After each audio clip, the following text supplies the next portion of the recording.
Coraline e o Mundo Secreto é um dos filmes infantis com o maior número de teorias a respeito do seu universo que eu conheço. Seja a origem da outra mãe, ou a origem do gato, ou até mesmo porque as senhoras Spink e Forcible tinham jarros com doces datados embaixo. Essas datas têm ligação com as crianças fantasmas que a Coraline encontra no outro mundo? É babado, gente! Hoje vamos conversar e desenrolar algumas dessas teorias, além de falar do filme e comentar curiosidades da produção. Eu amo os bastidores de Coraline. E eu trouxe porque eu tenho certeza que vocês vão amar também. Então é aquilo, deixa um likezinho pra gente, se não for inscrito se inscreve e ativa o sininho, assim sempre que sair vídeo novo você vai ser notificado. Feito isso, bora explorar os segredos de Coraline. Antes, vamos lembrar a história? Coraline é uma garotinha que acabou de se mudar para um lugar chamado Palácio Cor-de-Rosa com seus pais. Os pais da Coraline, no entanto, eles passam por uma crise profissional, sabe? Eles estão trabalhando muito, focados em fazer o trabalho dar certo. E com isso, eles acabam não tendo muito tempo para interagir com a garota, que logo fica entediada na casa nova.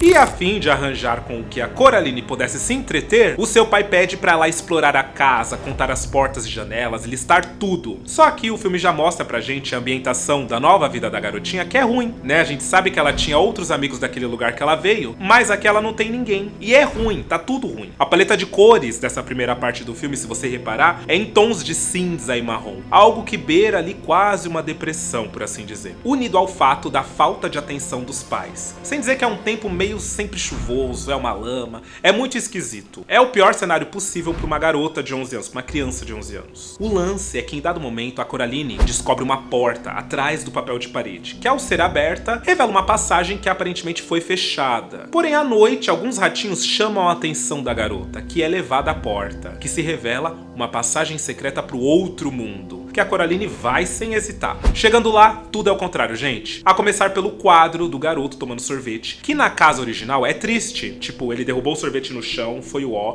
Inclusive tem teoria aí em cima, tá super legal, vou falar hoje. Mas na outra casa, o quadro é feliz, é uma pintura feliz. Ele tá lindo ali, segurando o sorvete, tudo de bom. E as coisas só vão ficando cada vez mais bizarras do outro lado. Ela encontra a outra mãe cozinhando, feliz, coisa que a sua mãe verdadeira jamais faria. E ali ela pensa, opa, tem alguma coisa acontecendo aqui. Principalmente pelo fato dessa outra mãe ter botões no lugar dos olhos. Aliás, todo mundo ali tem botões no lugar dos olhos. A Coraline se encanta com o lugar, né, já que lá tem comida quentinha, gostosa e principalmente atenção. Aparentemente é o lugar perfeito, tanto que a garota volta mais vezes. Ela fica doida pra chegar de noite, pra ela dormir, só pra ela voltar pra lá. Até que um dia ela não consegue mais voltar pra casa. E está sendo pressionada pela sua outra mãe a costurar botões no lugar dos olhos, pra ela ficar lá pra sempre. Só que ela não quer só costurar botões nos olhos da Coraline, ela quer comer a vida da Coraline. De jeito nenhum! Não vai costurar botões nos meus olhos! Ah, mas você precisa dizer um sim se quiser ficar aqui. É tão fininha que nem vai sentir. Ai!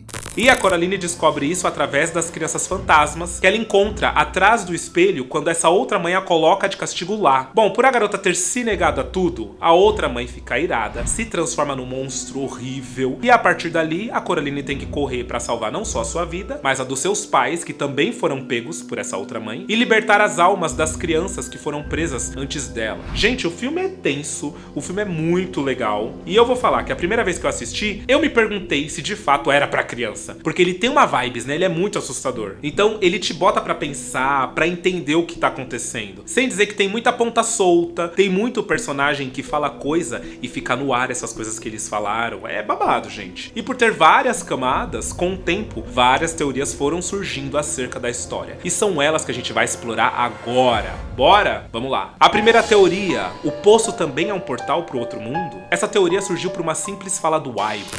Tá vendo? Dizem que ele é tão fundo que se olhar lá de baixo, consegue ver as estrelas em plena luz do dia. O fato que corrobora pra tudo é que ele diz exatamente que é possível ver as estrelas em plena luz do dia. Acontece que se você reparar bem, é sempre noite no outro mundo, nunca amanhece. Então o céu qual o Ibe tá falando, provavelmente é o céu do outro mundo, será? Outro momento do filme que dá a entender que o outro mundo tem outras entradas é o gato, que também fala que pode entrar e sair de lá a hora que ele quiser. Mas é claro que não consegue. Eu entro e saio a hora que eu quero. A outra mãe odeia gatos? É então que ele desaparece ao entrar dentro do buraco de uma árvore e reaparece num outro lugar. E talvez essa seja a resposta para ele desaparecer atrás da placa de boas-vindas no final do filme, lembra? Talvez essa placa também seja uma passagem para o outro mundo. Ou seja, tudo lá no outro mundo vai ser reconstruído novamente. Então a Coraline tem que correr e de fato esconder a chave que abre a portinha, para nenhuma outra criança ser levada para lá de novo e nem a Bela Dama sair. É muito doido. Segunda teoria, a senhorita Spink e a senhorita Forcible sabiam sobre as crianças perdidas? Essa é muito interessante e tem análise minha aqui no meio também, viu? Vamos nela. Bom, tá aí duas personagens incríveis e misteriosas na história da Coraline. Eu sempre tive o pé atrás com elas duas, sempre. E se você reparar na cena em que a Coraline pede ajuda pra elas e elas falam: pera, a gente vai fazer um negócio que pode ajudar você, elas pegam aquele pote de caramelo e transformam ele num tipo de amuleto que quando a Coraline tá no outro mundo e ela olha através desse amuleto, tudo que tiver alma ou que estiver vivo vai brilhar. E isso é muito interessante, porque quando a gata vai lá pegar o pote de caramelo, você pode reparar que existem datas e essas datas não são à toa. Provavelmente elas correspondem ao ano de desaparecimento das outras crianças que a Coraline conheceu dentro do outro mundo. O que corrobora para essa teoria é o fato de que as roupas das crianças fantasmas correspondem às datas marcadas nos potes. Vejam bem, primeira criança 1921, referente à Garota de Chapéu, que faz bem o estilo da alta sociedade dos anos 20. Segunda criança 1936, referente ao garotinho com roupa social, que também faz o estilo da alta sociedade dos anos 30, onde as crianças se vestiam iguais aos homens adultos, os meninos. Terceira criança 1960, a garota de trancinha e vestido, que é a mesma da boneca da abertura do filme, que posteriormente a gente descobre que é a irmã da atual dona do Palácio Cor-de-Rosa, que a gente vai falar daqui a pouco, a avó do Ibe. E aí você se pergunta, mas pera, por que tinham datas nos potes? Eu vou dizer aqui a minha teoria. Eu acho que tanto a senhorita Spink quanto a senhorita Forcible têm alguma ligação com a Bela Dama, assim como o Sr. Bobinski. Mas vamos às senhoras primeiro. Os potes de doce intactos lá na casa delas significa que em todos esses anos elas sempre estiveram ali prontas para ajudar qualquer criança. Mas nenhuma das crianças de fato chegou tão longe quanto a Coraline. Por isso os potes estão intactos. Acredito eu que elas chegaram a avisar as outras crianças que elas corriam perigo, e o Sr. Bobinski também talvez tenha dito que os camundongos falaram algo para essas crianças, mas as crianças foram pegas muito antes delas desconfiarem que alguma coisa tinha de errado. Inclusive, uma curiosidadezinha dentro da teoria, você percebeu que essa mesma mão que a senhora Spink vê na xícara de chá é a mão que aparece ao lado de fora da janela quando a outra mãe da Coraline chama ela pra ir na chuva? Que chuva? Olha só que coisa. Voltando à teoria, chegamos ao Sr. Bobinski, que chega a alertar a Coraline de que ela não volte mais a passar pela portinha, com a desculpa de que foram seus camundongos que avisaram. Os camundongos me pediram para eu te dar um recado. Eles disseram, não passe mais pela pequena porta. Mas fala sério, no mundo real, quantas vezes a gente viu os camundongos saltadores do Sr. Bobinski? 0 vezes, gente. Nenhuma. A Coraline ainda chega a pontuar que os camundongos do Sr. Bobinski no mundo real é fachada.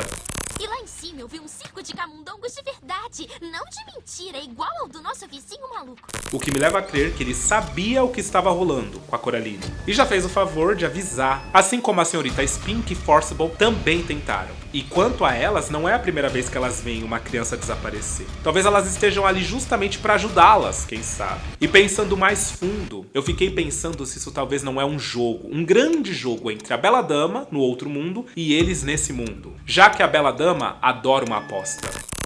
Desafie ela. É bem provável que ela trapaceie, mas não vai se recusar. Ela adora um joguinho.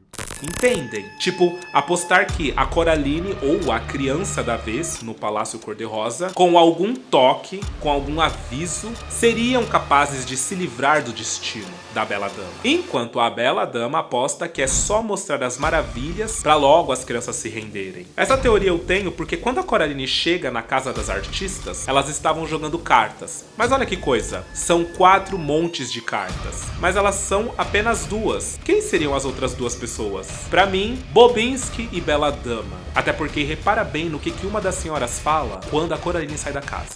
Até logo. Adeuzinho. Agora você vai descartar aquela dama para a mamãe?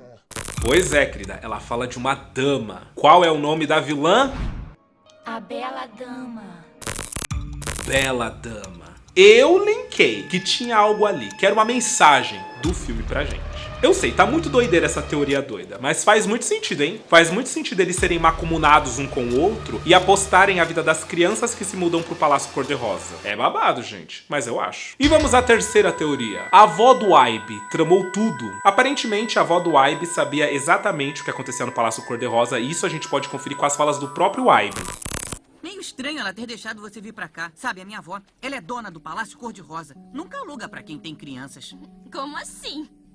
Eu não devia estar falando essas coisas. A irmã da avó do Ibe foi a última criança raptada e morta pela Bela Dama. Sendo assim, ela sabe o que acontece lá, já que ela pode talvez ter escapado de tudo. Ela pode ter visto tudo e escapado. O fato é que por ser uma criança, talvez na época os adultos não acreditaram nela. E se dissesse coisa assim depois de grande, ela poderia ser mandada pro manicômio. Até porque o próprio Ibe chama a Caroline de louca, a respeito das coisas que ela fala no outro mundo.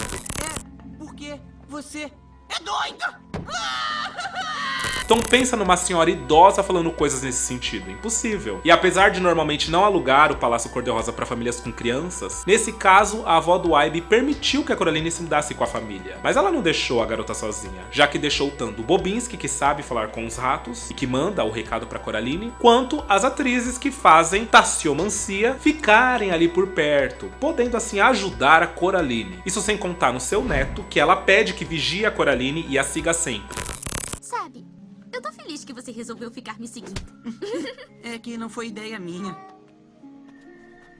O que me sugere que talvez a avó do Ibe já sabia o que esperava pela Coraline, mas de alguma forma ela acreditou que a garotinha seria capaz de derrotar a Bela Dama e principalmente libertar o espírito da sua irmã que estava presa lá desde então. Será que desde o início foi tudo um plano da vovó? Será que ela também chegou a conversar com o espírito da irmã e não conseguiu vencer a Bela Dama e só fugiu? É, querida, agora vem a quarta teoria, segura essa. Seria o gato, o garoto do quadro? Será que o gato é a reencarnação do menino do quadro, gente? Ou talvez tenha conseguido escapar com a alma e possuído o corpo de um gato? A teoria sugere que ele supostamente foi o primeiro menino a ser raptado. Porém, a Bela Dama não tinha prática na arte de manipular as crianças naquela época. E meio que tendo isso ao seu favor, o garoto conseguiu fugir. O principal ponto que liga o garoto à pintura são os olhos. Os olhos do garoto da pintura e os olhos do gato têm o mesmo tom de azul, além de quase o mesmo formato. Vocês perceberam? Outra teoria, e essa é minha, é de que o gato, quando era criança, era de família rica. E a família pediu que algum artista o pintasse em alguma situação. O que aconteceu foi que o sorvete dele caiu e o pintor o pintou daquele jeito mesmo, fazendo com que o garoto se depreciasse sempre que ele olhasse para a pintura. Mas ao chegar do outro lado e ver o quadro feliz, da maneira que ele sempre sonhou que fosse, ali já começava a ideia toda da Bela Dama. E aí o fato dele ter lidado com a Bela Dama no passado justifica eles não se gostarem. E outra, o gato entende muito do outro mundo e das suas histórias. Mas eu não tenho certeza se ele quer de fato ajudar a Coraline, porque ele rodeia muito e enrola pra dar as informações que ela precisa. Aqui eu acho que o gato faz parte lá do babado, da Spink, Forcible e Bobinski, sabe? Da aposta com a Bela Dama. No livro diz que o conhecimento dele é tamanho que ele é tão velho quanto a Bela Dama. Olha que loucura. Então ele de fato acompanhou a morte das outras crianças. Mas como a situação toda é um jogo entre eles e a Bela Dama, ele não podia de fato chegar na Coraline e lançar a verdade. Entendem? Tem até um momento em que o Ibe tá entregando muito da história pra Coraline, muitas coisas verdadeiras sobre o que tá rolando, e o gato tá em cima do telhado. E aí você pode perceber o quanto aflito ele fica quando ele percebe que a boneca da Coraline, que é uma espiã da outra mãe, que fica olhando tudo aqui nesse mundo, tá observando o Ibe falar.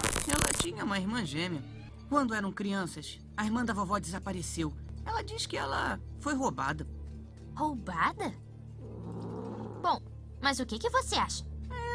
Eu não sei. Faz sentido pra vocês? É, babado, faz muito sentido pra mim. E antes da gente começar as curiosidades, eu quero saber de vocês, se vocês também têm teoria. Comenta aí que eu quero saber, hein? Agora, pra fechar, vamos de curiosidade rapidinha, bem gostosa? Eu adoro, olha só. O personagem do Ibe, ele não existe no livro original, sabia disso? Ele foi um personagem criado especialmente pro filme. O que acontece é que no livro, a Coraline passa um longo período explorando a casa e descobrindo tudo sozinha. Faz parte da aventura, que é ler a obra. Mas pra adaptação cinematográfica, as coisas precisavam ser mais mais diretas, até mais rápidas. Por isso, adicionaram o personagem do Ibe, que conta tudo pra ela. Tudo que é preciso dela saber pra história se desenrolar. É assim que rola, gente. É adaptação cinematográfica, é babado. Mas eu adoro o Ibe. E o ovo que a outra mãe quebra assim que a Coraline entra na cozinha, se você reparar bem, ele tem a cara do Jack Esqueleto. E isso é real. É uma referência ao Estranho Mundo de Jack, outro filme o qual o diretor de Coraline também dirigiu. O nome dele, Henry Selick. E se você estiver nesse momento espumando e dizendo, não, é do Tim Burton, o Estranho Mundo de Jack é do Tim Burton. Não é, gente. É do Henry Selick também. O Tim Burton foi só produtor do filme. Na verdade, não só. Acho que ele foi produtor executivo, porque o filme tem a cara do Tim Burton.